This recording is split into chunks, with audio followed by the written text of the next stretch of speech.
Assalamualaikum dan selamat sejahtera. Saya Nur Sabrina binti Cik Abdul Halim ingin membentangkan tajuk pembentangan kajian iaitu penyampaian pengajaran dan pembelajaran PDP amali masakan bagi program CJ Kulineri. Penerimaan pelajar terhadap kaedah demonstrasi secara langsung dan video. Ini merupakan objektif kajian. Yang pertama, mengenal pasti penerimaan penyampaian PDP, kaedah demonstrasi secara langsung dan video. Kedua, mengenal pasti penilaian kendiri pelajar terhadap dua kaedah ini. Dan yang ketiga, mengenal pasti kekangan yang pelajar hadapi terhadap pelaksanaan dua kaedah ini. Seterusnya, ini adalah metodologi kajian. Yang pertama, reka bentuk kajian bagi penyidikan ini adalah berbentuk kuantitatif. Pengumpulan data adalah menggunakan kaedah soal selidik. Seramai 80 orang responden menyertai soal selidik ini. Responden merupakan pelajar sepenuh masa bidang CJ Kulineri. Soal selidik menggunakan skala Likert 5 mata iaitu sangat setuju, setuju, tidak pasti, tidak setuju dan sangat tidak setuju. Penyelidik telah menjalankan kajian rintis bagi mengenal pasti tahap kefahaman dan kesukaran soalan yang dibina, dan seterusnya data kajian dianalisis menggunakan SPSS versi 26. Ini merupakan dapatan kajian. Maklumat responden.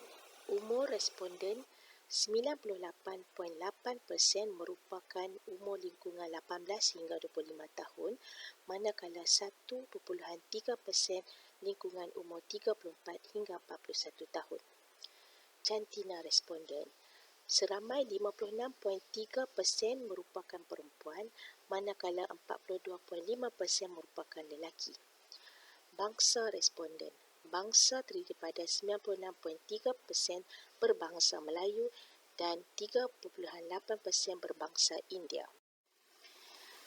Ini merupakan dapatan yang pertama bahagian B.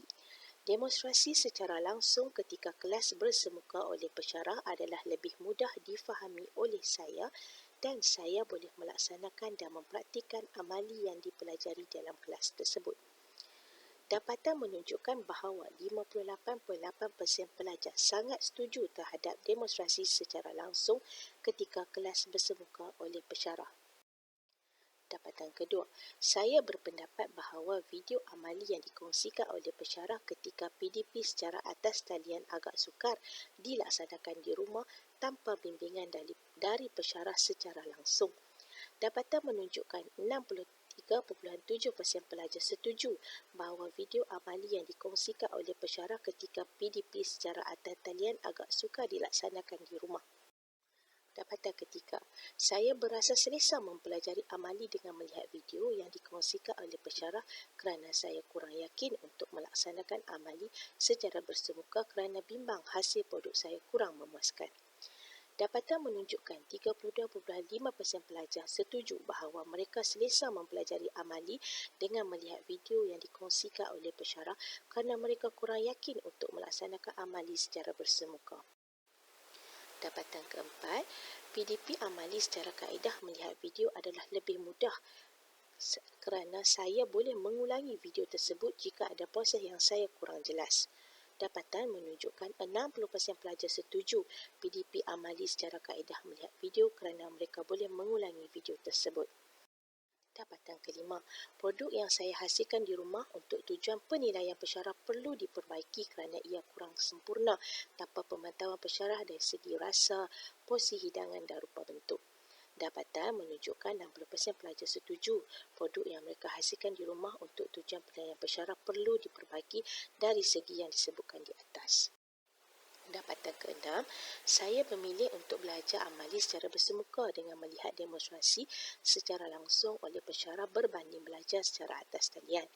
Dapatan menunjukkan 56.3% pelajar sangat setuju belajar amali secara bersemuka dengan melihat demonstrasi secara langsung oleh pesyarah berbanding belajar secara atas talian. Dapatan ketujuh, saya memilih untuk belajar amali secara melihat video masakan yang dikongsikan oleh pensyarah berbanding belajar secara bersemuka. Dapatan menunjukkan 52.5% pelajar tidak bersetuju untuk belajar amali secara melihat video masakan yang dikongsikan oleh pensyarah berbanding belajar secara bersemuka. Dapatan ke-8, pencapaian markah saya bagi penilaian berbentuk amali seperti latihan amali, projek dan ujian amali adalah memuaskan walaupun kaedah pembelajaran secara atas talian dijalankan. Dapatan menunjukkan 47.5% pelajar setuju pencapaian markah bagi penilaian di atas adalah memuaskan walaupun kaedah pembelajaran secara atas talian dijalankan. Seterusnya, dapatan ke-9, pada pandangan saya, PDP secara bersemuka iaitu demonstrasi secara langsung oleh pensyarah adalah lebih berkesan daripada PDP secara atas talian dalam kurungan video masakan. Dapatan menunjukkan 48.8% pelajar masing-masing setuju dan sangat setuju PDP secara bersemuka iaitu demonstrasi secara langsung oleh pensyarah adalah lebih berkesan daripada PDP secara atas talian iaitu video masakan. Dapatan ke-10, peralatan yang diperlukan untuk menjalani PDP kaedah melihat video di rumah menjadi kekangan kepada saya kerana peralatan yang ada di rumah tidak lengkap seperti di bilik masakan. Dapatan menunjukkan 57.5% pelajar setuju peralatan yang diperlukan untuk menjalani PDP kaedah melihat video di rumah menjadi kekangan kerana peralatan yang ada di rumah adalah tidak lengkap.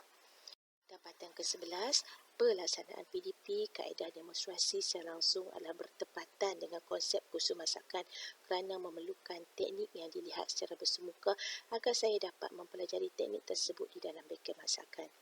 Dapatan menunjukkan 58.8% pelajar setuju pelaksanaan PDP kaedah demonstrasi secara langsung adalah bertepatan dengan konsep kursus masakan kerana ianya memerlukan teknik yang dilihat secara bersemuka. Dapatan ke-12, PDP secara atas talian dengan merujuk video masakan menyukarkan saya untuk melaksanakan tugasan secara berkumpulan. Dapatan menunjukkan 48.8% pelajar setuju bahawa PDP secara atas talian dengan merujuk video masakan menyukarkan mereka untuk melaksanakan tugasan secara berkumpulan. Dan dapatan ke-13, bagi saya tiada perbezaan di antara kaedah demonstrasi secara langsung ataupun video. Saya dapat mengikuti kedua-dua kaedah dengan baik. Dapatan menunjukkan 36.3% pelajar setuju tiada perbezaan di antara kaedah demonstrasi secara langsung ataupun video. Mereka dapat mengikuti kedua-dua kaedah dengan baik. Baik, seterusnya adalah perbincangan dan rumusan. Yang pertama, pelajar lebih cenderung selesa dengan kaedah PDP demonstrasi secara langsung berbanding video masakan yang dijalankan secara atas talian. Kedua, terdapat beberapa kekangan dan masalah kepada para pelajar yang mengikuti PDP secara atas talian. Yang ketiga, tahap penerimaan pelajar terhadap PDP amali secara atas talian adalah masih pada tahap yang kurang memberangsangkan. Keempat, demonstrasi secara langsung ketika kelas bersemuka oleh pensyarah adalah lebih mudah difahami. Dan yang kelima, pelajar juga memilih untuk melaksanakan PDP secara bersemuka dengan melihat demonstrasi masakan secara langsung dari pensyarah. Ini merupakan cadangan. Tidak banyak kajian dijalankan melibatkan penggunaan video atau keberkesanannya dalam kursus berkonsepkan amali. Pendidik mencadangkan agar kajian dalam aspek ini harus dilaksanakan pada masa akan datang agar dapat lebih kukuh dan boleh digunakan dalam aspek pendidikan. Ini merupakan tangkap layar soal sidik melalui Google Form. Seramai 80 responden telah menjawab soal sidik ini. Sekian saja dari saya. Terima kasih.